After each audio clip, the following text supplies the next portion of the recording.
10. Death. Dark chocolate. Seeing the man standing there, looking at her, made the girl forget. She didn't know where she was, how she got there. The sounds of the rhythmic waves pushed her forward and backwards slightly as if she wanted to lean in and touch him. But she couldn't bring herself to do it. His eyes remained questioning, almost taunting, daring her to make a move. Asking her again if she was trustworthy enough to keep his secrets. She wasn't sure. She didn't even know she could keep her own.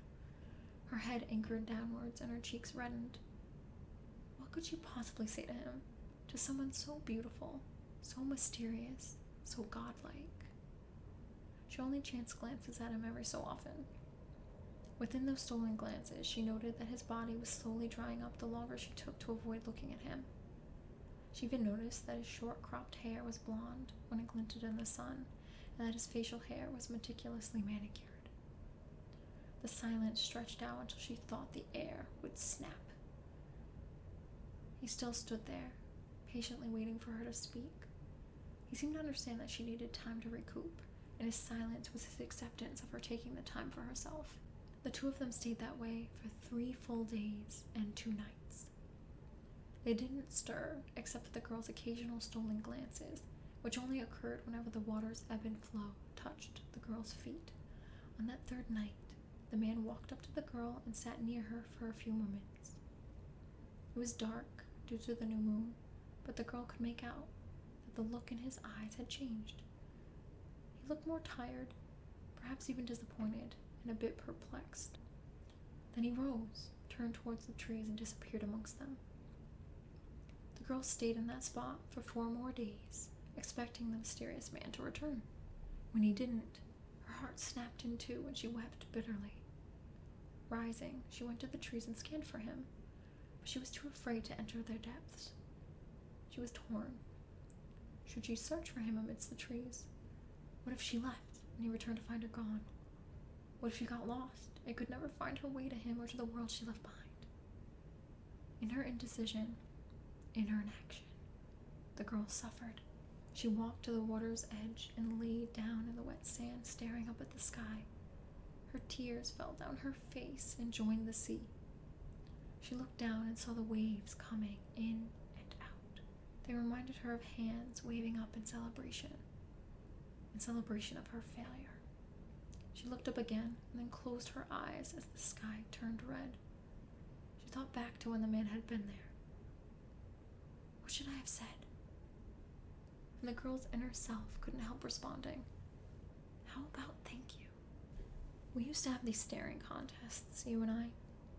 Really, they were more like soul-searching gazes, I guess, since they weren't really contests at all. At least, they didn't feel that way to me. It wasn't like our eyes locked either, as it sounds far too harsh and gives the feeling of being stuck against one's will. It was more like we were curious about each other and wanted to know what the other person was thinking. I wanted to dive into your eyes, and you looked like you wanted to go into mine. We were soul searchers, you and I. It never felt invasive. It felt like we wanted to meet each other halfway. If only I would let you. Now, another piece of the puzzle needs to be revealed here. I have always, very foolishly, listened and cared too much about other people's thoughts, opinions, and energies. That weakness would become a larger wound whenever I picked at it, which was mostly whenever I felt insecure or out of control in any way, shape, or form, particularly when it came to indecision, new experiences, or trying to figure out how to act in alignment with other people's agendas. Obviously, you were an entirely new experience for me, and I wanted to confirm that my suspicions were correct about you. Although I wasn't well acquainted with the opposite sex, I knew a select few and asked one of them to help me decipher the mysterious creature called man. He had seen you and I together before, so I asked him about you, but I didn't receive the answer I expected. He told me that he didn't notice that you held any special interest in me whatsoever. One of my friends backed him up by stating that you might be one of those people who appear to be flirting with everyone. She said she wanted to make me aware that that could be the case. In other words, don't get your hopes up. Don't let that glass menagerie of a heart shatter. He might just be a man whore instead of a man god. In Greek mythology, I guess that would technically be the same thing. But even then, I still held on to you and didn't believe either of them.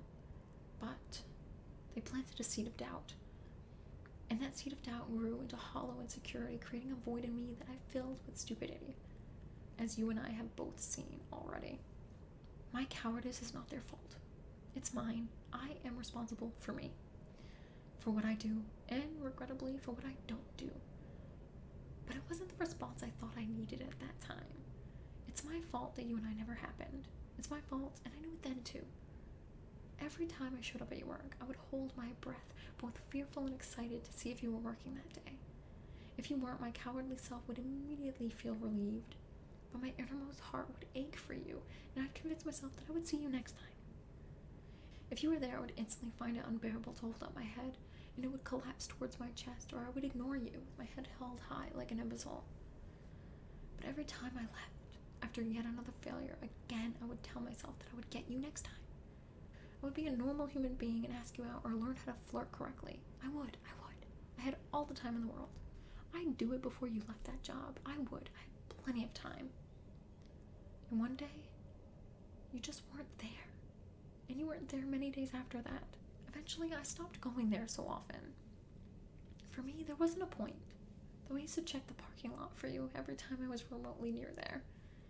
I looked for you as if you were a ghost stuck to that spot, trapped to that point in time, waiting for me on that curb with your contemplative eyes.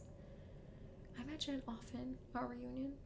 I try to make myself brave, so that I will earn you this time, so that we can actually learn about each other. My heart aches that I don't know your favorite color, song, memory, that I don't know what kind of food you like, or if you prefer movies or books. I don't know who or what you hate, who or what you admire. I don't know what fears keep you up at night or what inspires you deep within your soul. I don't know you, at least not yet. I was too cocky. I took it for granted that you'd always be there, and I lost you before I even had you. It's not something I want to repeat. I just hope that I have the courage to do better next time. That may seem cocky again, but I prefer to call it hope.